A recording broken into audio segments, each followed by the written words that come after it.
మహేశ్వర్ రెడ్డి గారు ఏమంటారంటే మేము డబ్బులు ఇస్తా ఉన్నాం, కేంద్రం నుంచి వస్తా ఉన్నాయి, మా డబ్బులే కదా. ఎవరి డబ్బులు అధ్యక్ష? అధ్యక్ష, ఈ రాష్ట్రాలన్నీ కడితే డబ్బులు కేంద్రానికి పోతా ఉన్నాయి అధ్యక్ష. కేంద్రాల దగ్గరికి పోయే డబ్బులన్నీ అన్ని రాష్ట్రాల నుంచే, అందులో తెలంగాణ రాష్ట్రం నుంచి కూడా పోతా ఉన్నాయి అధ్యక్ష. సరే, ఎంత కడుతున్నావో అంత సమానంగా మళ్ళీ తిరిగి ఇస్తున్నారా? ఇవ్వట్లేదు అధ్యక్ష. ఇది అధ్యక్ష, ఈ రాష్ట్రం నుంచి ₹1 కడితే మనకు వచ్చేది కేవలం 30 పైసలు మాత్రమే. కర్ణాటక రాష్ట్రానికి రూపాయి కడితే వచ్చేది 15 పైసలు. ఏపీ రాష్ట్రానికి రూపాయి కడితే 62 పైసలు. తమిళనాడు రాష్ట్రం రూపాయి కడితే వచ్చేది 26 పైసలు. అధ్యక్ష, కేరళకి 60 పైసలు రూపాయి కడితే. అదే బీహార్ రూపాయి కడితే ₹6.69 ఇస్తామన్నారు అధ్యక్ష. యూపీ అధ్యక్ష, రూపాయి కడితే ₹1.96 ఇస్తా ఉన్నారు అధ్యక్ష.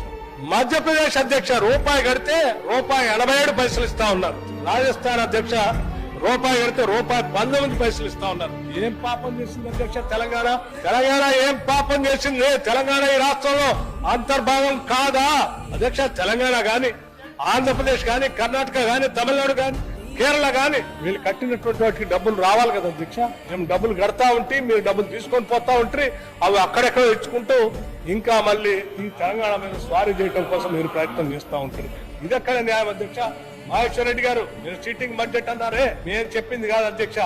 ఈ జరిగే ప్రక్రియ చీటింగ్.